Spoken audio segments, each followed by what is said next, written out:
What's up YouTube? How are you doing today? Chana D, your Techno Dad here, and in today's video we're going to be checking out the Cambridge Audio CX UHD, and we're going to get into it right after the jump.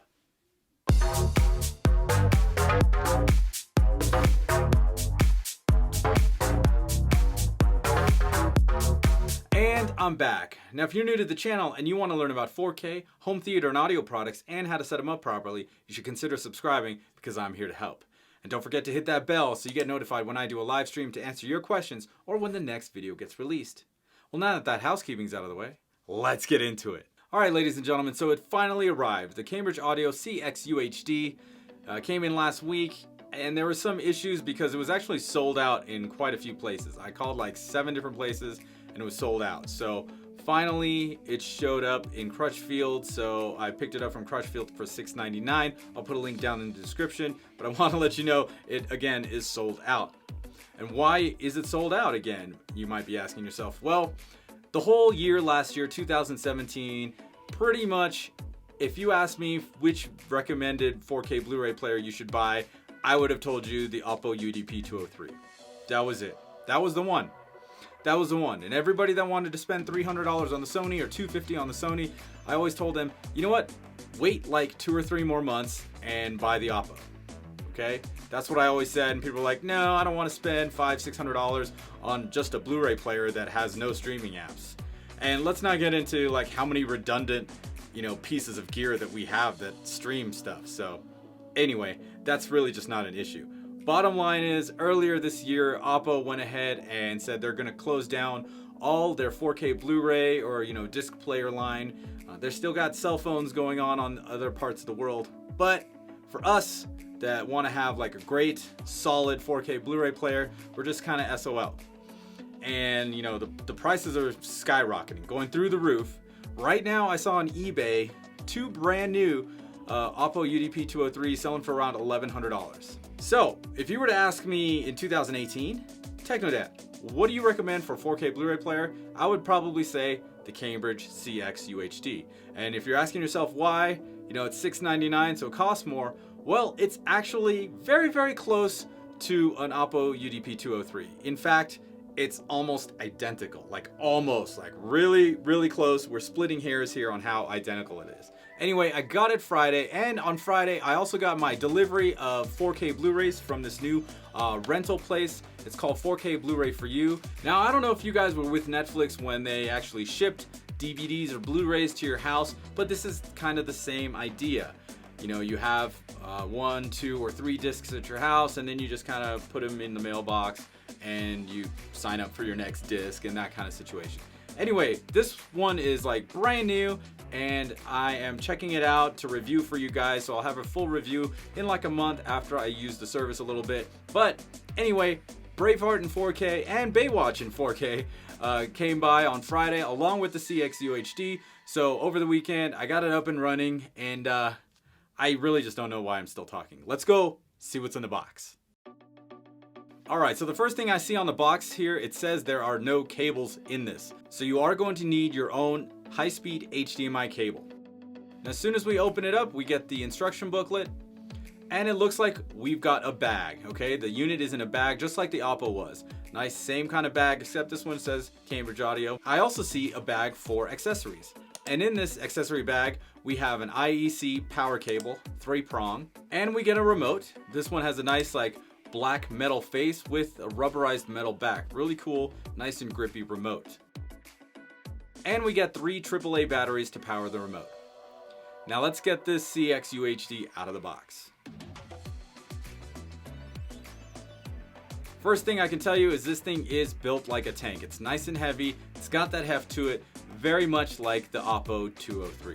Now you can get it in either black or silver. I got it in black, hoping that it would match the rest of my equipment, and look at this thing. It is gorgeous. Alright, let's check out what's on the front panel.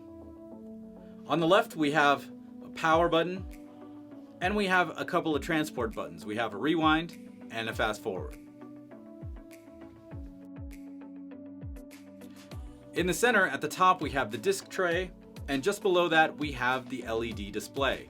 Now, a lot of the lower end models do not have a display at all. Maybe they'll have like an LED light just to tell you that it's on, but that's it. And over to the right, we have two more buttons. One's eject and one is play and pause. All right, let's flip this around and check out the rear. Starting on the left, we have a network port. This is where you plug in your Ethernet cable if you want to run a wired internet connection. Next, we have three HDMI ports. Two of them are output, one of them is an input. Output number 1 is for both audio and video. Output number 2 is audio only. Next, we have two other digital audio outputs. One is TOS optical, the other one is coaxial. Next to that, we have two USB 3.0 ports. Now here's something that's different.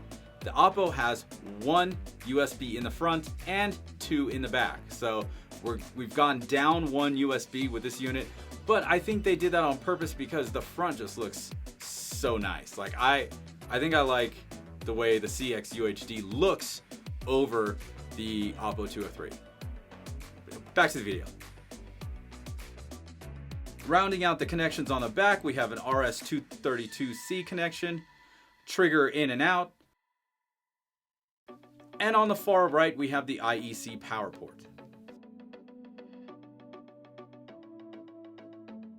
Alright, so that's basically it. Remember, if you're going to buy this, you're going to need a high-speed HDMI cable to connect it to your TV or your AV receiver.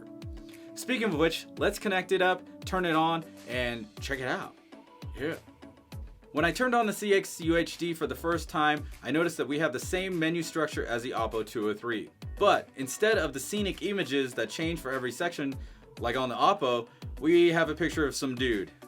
And I'm not sure what they were doing here, but I'm not really a fan. Anyway, the menu structure is exactly the same, and I made a few adjustments. I went in and changed the target luminance to match my OLED, and under video output resolution, I changed that to source direct to keep the original resolution of the source disk and let my TV do the upscaling.